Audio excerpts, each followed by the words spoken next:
Hello guys, it's a pleasure to welcome you all on my channel. So दोस्तों, इस week में Nifty ने काफ़ी अच्छा खासा करेक्शन दिखाया हुआ है और करेक्शन वो मुझे एक्सपेक्टेड भी था। लेकिन इस वीक में जो मैंने स्विंग ट्रेड लिया था उसमें स्टॉप लॉस भी हिट हुआ है। सो ऐसा क्यों हुआ, उसको देखने से पहले सबसे पहले हम लोग निफ्टी को एनालाइज करते हैं एक बार कि निफ्टी अभी ऊपर जाएगा या फिर अपना डाउन ट्रेंड कंटिन्यू करेगा। सो गाइस, इसमें जो मुझे दिख रहा है ना, एक ये ट्रेंड, ये एक बहुत इंपॉर्टेंट ट्रेंड लाइन है जो एक सपोर्ट के ऐसा काम कर रही है और निफ्टी इसको कंटिन्यूस यहाँ पर सपोर्ट लेता दिखता है। ठीक है। और इसी के साथ में अगर हम लोग यहाँ पर ई लगाएंगे तो मैंने यहाँ पर तीन ई लिए हुए हैं। सो अगर आप लोग नोटिस करोगे, सो जो यहाँ पर जो ऊपर ऊपर वाली लाइन है वो है 13 दिन का ई और नीचे वाली है वो है 21 दिन का। सो इस स्टॉक ने अपने 13 दिन के ई को भी टच कर दिया है, जैसा कि हमेशा कर रहा है। अगर आप लोग नोटिस करोगे, ये हमेशा 13 दिन पे सपोर्ट लेकर के यहाँ से ऊपर निकल जाता है। ठीक है। और ज़्यादा हुआ तो फिर 21 दिन पे आता है और 21 दिन से लेकर के यहाँ से ऊपर निकल जाता है। ठीक है। 21 डेज़ के नीचे क्लोज होता है तो फिर यहाँ पे एक स्टॉक में हम लोग बियरिशनेस देख सकते हैं। और इसी के साथ में अगर हम लोग फिबोनाची लेवल्स भी देखेंगे इस स्टॉक में,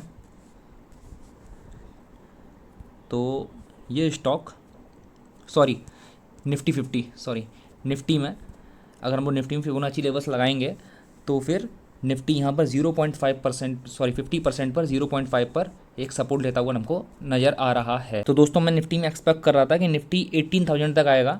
ठीक है। और वो क्यों आएगा वो मैं आपको बताता हूँ। सो अगर मैं आपको यहाँ पर दिखाऊंगा, निफ्टी ने ना यहाँ पर कंटिन्यूसली यहाँ पर गैप अप ओपनिंग्स दी हुई थी। ठीक है। अभी जो इसने रैली दिखाई थी लास्ट वीक में, इसने कंटिन्यूस यहाँ पे गैप अप ओपनिंग्स दी हुई थी। ठीक है। फिर उसके बाद में निफ्टी ने यहाँ पर बनाई एक डोजी। ठीक है। और डोजी के बाद में इसने बना दी यहाँ पर एक इनगल्फिंग कैंडल, बियरिश इनगल्फिंग, जिसने डोजी को पूरा इनगल्फ कर लिया और उसके बाद में निफ्टी हम लोगों को करेक्ट होता हुआ दिखाई दिया है। सो गाइस, अभी मुझे लग रहा है कि निफ्टी यहाँ पर स्टेबल होगा। ठीक है। हो सकता है निफ्टी यहाँ से साइडवेज जाए। ठीक है। या हो सकता है कि निफ्टी यहाँ से थोड़ा सा ऊपर जाए, फिर यहाँ पर रेजिस्टेंस ले, फिर नीचे आए। सो ये बताना पाना अभी मेरे लिए मुश्किल है कि निफ्टी अभी आगे जाके क्या करेगा, लेकिन मुझे ऐसा लग रहा है कि निफ्टी 18,000 से नीचे नहीं जाएगा। ठीक है। But anything can happen in market, so will see what happens. Guys, फिलहाल हम लोग हिंदुस्तान एरोनॉटिक्स के डेली चार्ट को देख रहे हैं और इस वीक में मैंने हिंदुस्तान एरोनॉटिक्स में स्विंग ट्रेड लिया था और वो स्विंग ट्रेड कैसे फेल हो गया वो आपको बताता हूँ। ठीक है। तो जो हम लोगों ने लेवल्स देखे थे, ये स्टॉक ना यहाँ से ब्रेकआउट होता हुआ दिख रहा था। ठीक है। और यहाँ पर वॉल्यूम भी काफ़ी अच्छा था। ठीक है। लेकिन जब इसने ब्रेकआउट दिया तो मैं 1 आवर पे गया। ठीक है। 1 आवर पे मैंने एंट्री नहीं ले पाई थी, ऑनेस्टली को कैप्चर नहीं कर पाया था मैंने, यहाँ पर एंट्री नहीं ले पाई थी और ये स्टॉक यहाँ से ऑलमोस्ट 7-8% ऊपर भाग गया था। लेकिन फिर मैंने वेट किया कि ठीक है, ये स्टॉक अभी इतना ऊपर गया तो फिर यहाँ से एक बार रिट्रेस तो करेगा, पुल बैक लेगा, तब वहाँ पर मैं एंट्री लूँगा।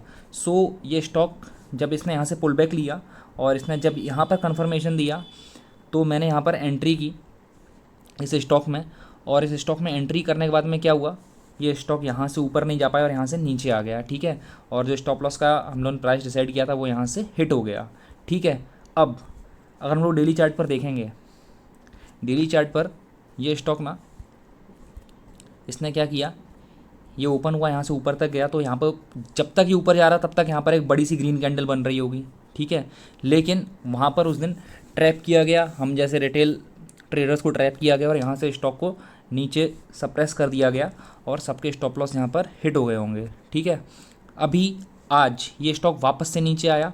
ठीक है। और यहाँ से इतना नीचे गया, अभी बहुत से लोगों ने यहाँ पर स्टॉप लॉस लिया होगा। ठीक है। इस वाले जोन में कि ये स्टॉक यहाँ से नीचे नहीं जाएगा।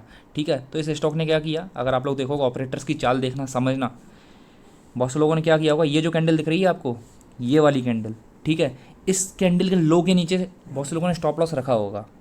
ठीक है। लेकिन ऑपरेटर्स को पता रहता है कि हम लोग कहाँ तक सोच सकते हैं। उन्होंने क्या किया, उन्होंने आज स्टॉक को यहाँ तक दबाया नीचे। ठीक है।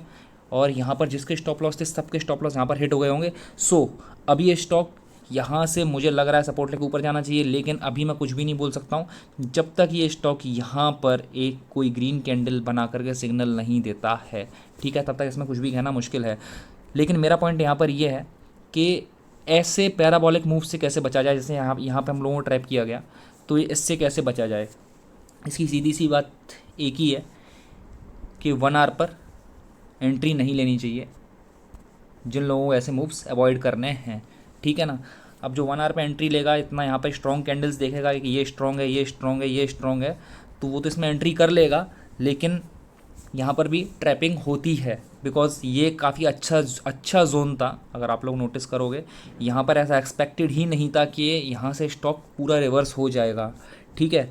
सो मैंने अभी जितने बार भी 1 आवर पे एंट्री की हुई है, कभी भी मुझे इस तरह से स्टॉप लॉस हंटिंग तो देखने को मिली नहीं है। बट स्टिल अगर आप लोग डेली चार्ट पर जाओगे तो डेली चार्ट पर ना यहाँ पर बनी है एक ग्रेवस्टोन डोजी, ठीक है, जिसने यहाँ पर पूरा दिखा दिया था कि स्टॉक यहाँ से बियरिश होने वाला है, और उसके बाद में बन गई एक बियरिश इनगल्फिंग।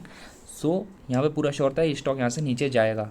अभी अगर एंट्री करनी है तो फिर डेली चार्ट पर करो, लेकिन डेली चार्ट पर अगर एंट्री करोगे तो कभी कभी कैसा रहता है, बहुत सारे स्टॉक्स 20-20% ऊपर भाग जाते हैं। मैं आपको एग्जांपल दिखाऊंगा अभी, 20-20% ऊपर भाग जाते हैं, तो वहाँ पे एंट्री कैसे करोगे वो हम लोग डिस्कस करेंगे, ठीक है। अब अगर 20% ऊपर जाके एंट्री लोगे तो फिर 20% नीचे तो स्टॉप लॉस रखोगे नहीं, हाँ। सो वहाँ पर एंट्री कैसे करेंगे, एक बार वो डिस्कस करते हैं हम लोग जा करके ऐसे स्टॉक पर जो 20% ऊपर भागा है। सो दोस्तों फिलहाल हम लोग SML SOU का चार्ट देख रहे हैं, और ये स्टॉक मेरे रडार में था लेकिन इसमें मैंने एंट्री नहीं ले पाई थी, ओके। अगर आप लोग नोटिस करोगे ना, ये स्टॉक यहाँ से एक रेंज में ट्रेड कर रहा था, ठीक है, और जैसे ही इसने स्टॉक ने ब्रेकआउट दिया उस दिन ये डायरेक्ट 20% ऊपर जाके क्लोज हुआ, एक इसने स्ट्रॉन्ग मारूबुजू कैंडल बनाई, ओके।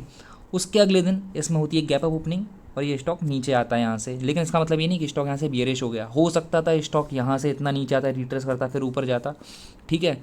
लेकिन अब यहाँ पर क्या करना है, अगर इसकी ओपनिंग फ्लैट होती है, ठीक है, अगली अगर जो ये रेड कैंडल बनी है ना, यहाँ पर अगर फ्लैट ओपनिंग होती थी तो फिर यहाँ पर हम लोग क्या कर सकते हैं, यहाँ पर हम लोग इस कैंडल का क्लोजिंग प्राइस, इस कैंडल का जो क्लोजिंग प्राइस है इसके हम लोग ऊपर जा कर के यहाँ पर एंट्री ले सकते हैं और स्टॉप लॉस रख सकते हैं इस कैंडल के नीचे, सॉरी इस पूरी कैंडल के नीचे नहीं बोल रहा हूँ मैं, ओके।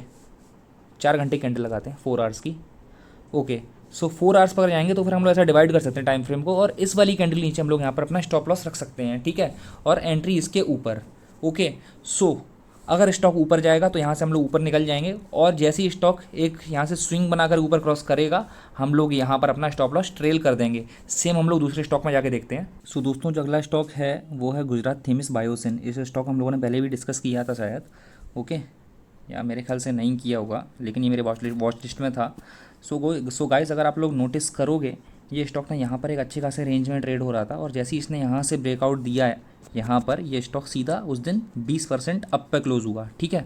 अब 20% अप पे क्लोज हुआ तो इसका मतलब ये नहीं कि अगले दिन हम लोग इस पर जाकर के एंट्री ले लेंगे। मैं ये बता रहा हूँ उन लोगों के लिए जिन लोगों को 1 आवर टाइम फ्रेम पे एंट्री नहीं करनी है और जिन लोगों को वेट करना है डे की कैंडल क्लोज होने का, ठीक है। सो अभी अगर इसमें एंट्री लेनी तो कैसे लेंगे, हम लोग 4 आवर पे जाएंगे, ठीक है।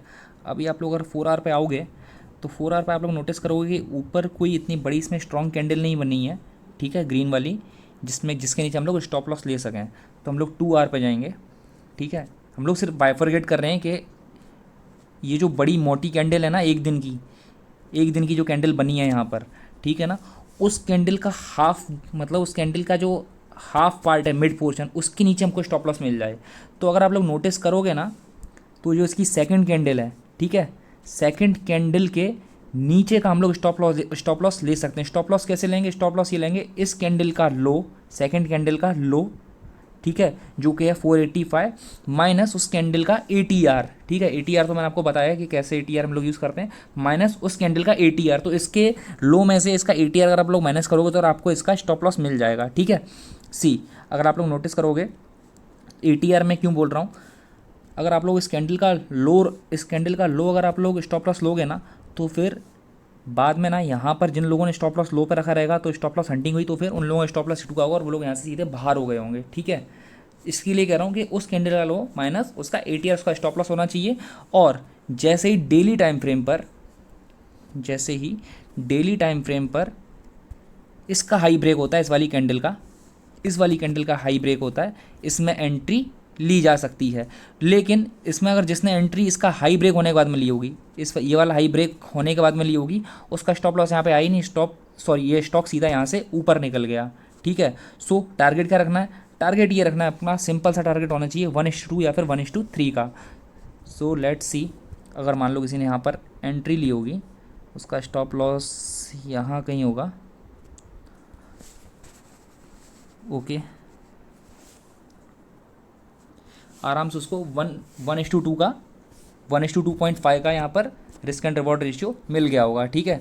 1:3 का ही मिला होगा अगर हम लोग ऊपर जाएंगे तो, लेकिन मैं ऑन एन एवरेज बोल रहा हूँ 1:2.5 का उसको आराम से मिल गया होगा। सो दोस्तों, ये तो हमने एंट्री देखी उन स्टॉक्स के बारे में जो स्टॉक एकदम पैराबोलिक मूव देते हैं, या फिर जो स्टॉक एक एक दिन में 20-20% भागते हैं। अभी हम लोग देखते हैं एक ऐसा स्टॉक जिसमें कि हम लोग डेली चार्ट पर इजीली एंट्री ले सकते हैं ब्रेकआउट होने के बाद में, ओके। तो दोस्तों फिलहाल हम लोग हिंदुस्तान यूनिलीवर का चार्ट देख रहे हैं। अगर आप लोग नोटिस करोगे इस स्टॉक ने ना यहाँ पर जैसे ही ब्रेकआउट दिया था, ठीक है, कौन से पॉइंट पर, इस वाले पॉइंट पर, तो ये स्टॉक उस दिन ज़्यादा भागा नहीं था। ये स्टॉक उस दिन ना 5% के आसपास भागा था। तो फिर इस स्टॉक में ईजिली हम लोग अगले दिन एंट्री ले सकते हैं जा करके, ठीक है। अगर आप लोग देखोगे इस स्टॉक में, अगर आप लोग यहाँ पर एंट्री लोगे इसके ऊपर जा करके, तो फिर आपका रिस्क कितना होगा, वेट, ठीक है, आपका रिस्क ज़्यादा नहीं है इधर, इधर आपका रिस्क है 3% का। और अगर आप लोग टारगेट ऊपर 1:2 का भी रखोगे तो फिर वो यहाँ पर ईजिली अचीवेबल हो जाता है, ठीक है। अगर आप लोग नोटिस करोगे इसके कैंडल के ऊपर भी अगर आपने एंट्री ली होगी क्लोज के ऊपर, तो फिर यहाँ पर आराम से 8 या 9% तो मिल गया रहेगा, ठीक है। ईजिली 9% तो ईजिली अचीव हुआ था। और रिस्क एंड रिवॉर्ड रेशियो अच्छा था, ऑलमोस्ट 1:3 के आसपास था, 1:2.8, ओके।